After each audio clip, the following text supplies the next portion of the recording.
से बढ़कर एक चले, अमेरिका इजराइल, एक से बढ़कर एक चले, अमेरिका इजराइल। हम हमेशा हक के साथ खड़े हैं और जो जुल्म पर हुआ है उसके खिलाफ खड़े हुए हैं। अपनी पूरी मजबूती के साथ उसी तरीके से चलती रहेगी और उसकी वजह यह है कि ये जो पूरी तहरीक है ये इस लीडर के ज़ेर क़यादत चल रही है और इसी लीडर का एक छोटा सा सिपाही था सैयद हसन नसरुल्लाह। पूरी हिस्ट्री में कभी ऐसा नहीं हुआ कि हिजबुल्लाह ने कभी किसी बेगुनाह को मारा हो। हमेशा वो जालिमों के खिलाफ खड़े रहे। शहीद कभी मरता नहीं है, शहीद अमर होता है। शहीद जिंदा था, जिंदा है और जिंदा रहेगा। 27 सितंबर की रात इजराइल द्वारा लेबनान की राजधानी बैरूत पर किए गए हमले में हिजबुल्लाह के नेता हसन नसरुल्लाह की मौत हो गई। उनकी इस मौत के बाद मध्य पूर्व में स्थिति और भी ज़्यादा तनावपूर्ण हो गई है। इस हमले के जवाब में ईरान ने भी 1 अक्टूबर को इजराइल पर मिसाइल अटैक कर दिया। 28 सितंबर को हिजबुल्लाह द्वारा हसन नसरुल्लाह की मौत की पुष्टि के साथ ही दुनिया भर के कई देशों में इसके खिलाफ विरोध प्रदर्शन हुए। वहीं भारत के भी अलग अलग राज्यों में लगातार विरोध प्रदर्शन जारी हैं। इस बीच उत्तर प्रदेश की राजधानी लखनऊ में इस पूरे घटनाक्रम का एक व्यापक असर देखने को मिला। शहर के कई इलाकों में विरोध प्रदर्शन किए गए। इन एहतजाजी जलसों और विरोध प्रदर्शनों में महिलाओं और बच्चों ने भी भाग लिया। तो आइए जानते हैं कि लेबनान के एक नेता की मौत भारतीय समुदाय के लिए इतना क्या महत्व रखती है कि लोग सड़कों पर उतर आए हैं।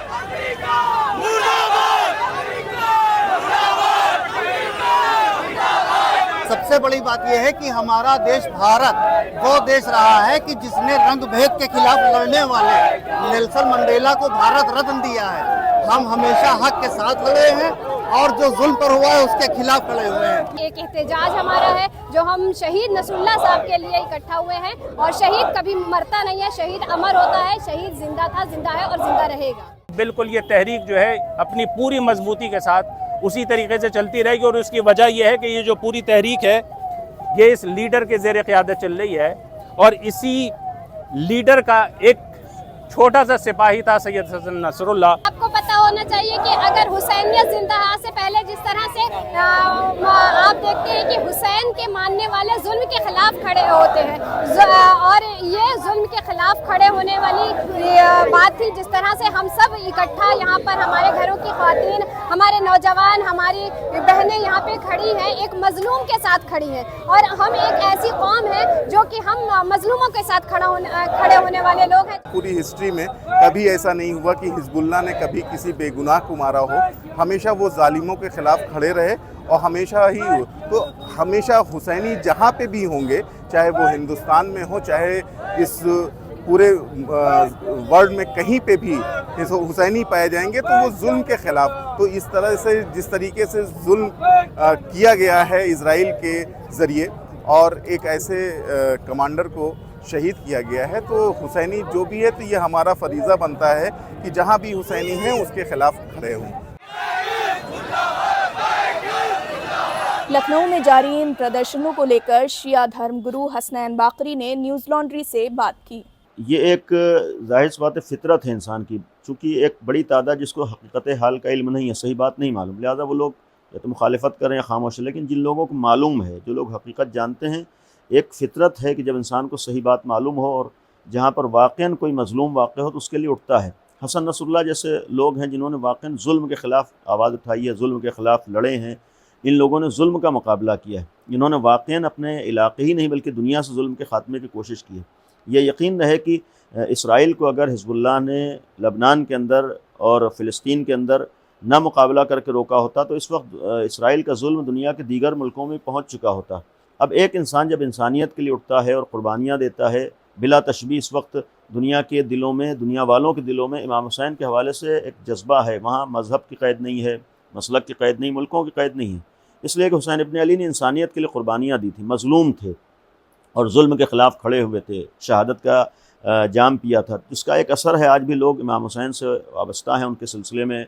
चूँकि शिया मज़हब का एक पहचान है और बुनियाद है कि वो जुल्म के ख़िलाफ़ रहते हैं, मज़लूमीन के साथ ही रहते हैं, जिसको करबला लबनान में हसन नसरुल्लाह ने पेश किया।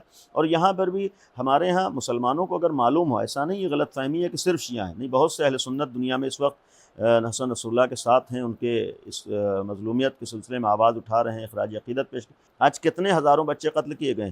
तो चूँकि मीडिया का एक खेल है, लिहाजा लोगों के जहन अभी साफ़ नहीं है, लोगों को सही बातें नहीं मालूम हैं। अगर लोगों को बातें मालूम हो, सही इल्म हो, तो सिर्फ शिया नहीं बल्कि दुनिया के हर मज़हब वाला हिज़्बुल्लाह का भी साथ देगा, उनकी हिमायत करेगा, नसरुल्लाह की भी हिमायत करेगा, और इसराइल की कभी हिमायत नहीं कर सकता। सिर्फ मामला है मालूम होना चाहिए। और उसके बाद भी अगर कोई साथ दे रहा है तो उसमें या तो उसकी दुनियावी अगराज़ पोशीदा होती हैं, उसके दुनियावी मकासिद होते हैं, या ये है एक इंसान जहालत का शिकार होता है।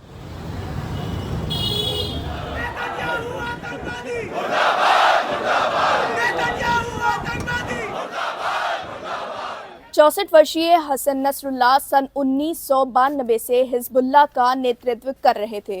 वे ईरान समर्थित लेबनानी सशस्त्र समूह के तीसरे चीफ थे। बता दें कि 1982 में स्थापित हिजबुल्लाह का इजराइल के साथ पुराना संघर्ष रहा है। हसन नसरुल्लाह से पहले हिजबुल्लाह के चीफ अब्बास अल-मूसवी को भी इजरायली मिसाइल अटैक में मार दिया गया था। सन 2006 में इजराइल के साथ युद्ध के बाद हसन नसरुल्लाह चर्चा में आए। उनके राजनीतिक भाषणों से उन्हें पहचान मिली। हालांकि आलोचकों ने नसरुल्लाह को ईरानी हितों के लिए लड़ने वाली शिया पार्टी के नेता के रूप में ही देखा। 2011 में नसरुल्लाह ने ईरान समर्थित राष्ट्रपति बशर अल असद के खिलाफ सीरिया में उठे विद्रोह को कुचलने के लिए लड़ाके भेजे थे। अक्टूबर 2023 में इजराइल फिलिस्तीन युद्ध शुरू होने के बाद हसन नसरुल्लाह ने हमास को समर्थन देते हुए टेलीविज़न भाषण दिया, जिसके बाद हिजबुल्लाह ने उत्तरी इजराइल में रॉकेट एक्सचेंज करना शुरू कर दिया। 19 सितंबर को दिए गए अपनी आखिरी भाषण में हसन नसरुल्लाह ने लेबनान में हुए पेजर अटैक को संबोधित किया था। बता दें कि हिजबुल्लाह को दुनिया के कई देश आतंकवादी संगठन मानते हैं, जिनमें अमेरिका और इजराइल समेत कई अरब नेशंस भी शामिल हैं।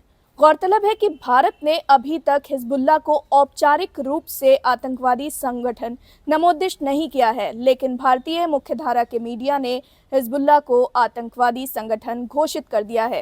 प्रदर्शनकारियों ने मीडिया के इस रवैये पर भी सवाल उठाए हैं।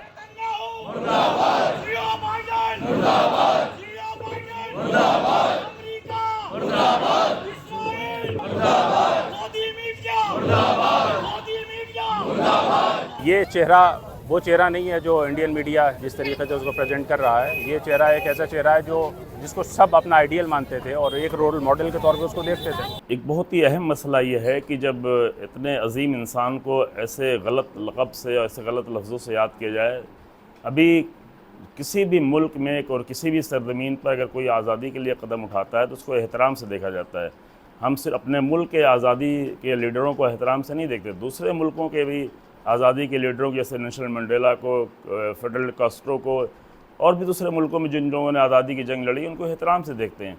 तो लेकिन ये बहरहाल जिनके मुकाबिल में जंग लड़ रहे हैं, मीडिया अगर इजराइल का है, मीडिया अगर अमेरिका का है, तो वो तो उनको कहेगा ही दहशतगर्द।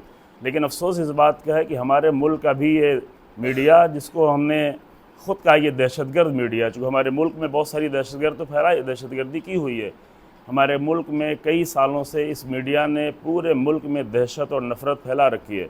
तो बहरहाल जब ये मीडिया दहशतगर्द होगा तो दहशतगर्द ही का सपोर्ट करेगा। अभी असली दहशतगर्द जो है वो इजराइल है और शायद तारीख़ का सबसे बड़ा दहशतगर्द है।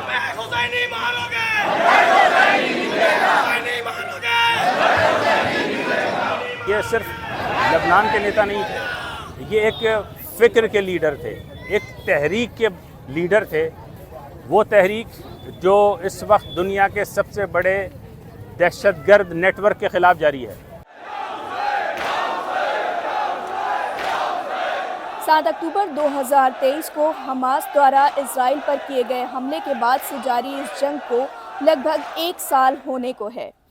1 साल से जारी इस जंग में अब तक 43,000 से ज़्यादा लोग मारे जा चुके हैं, जिनमें 116 पत्रकार और मीडिया वर्कर्स भी शामिल हैं।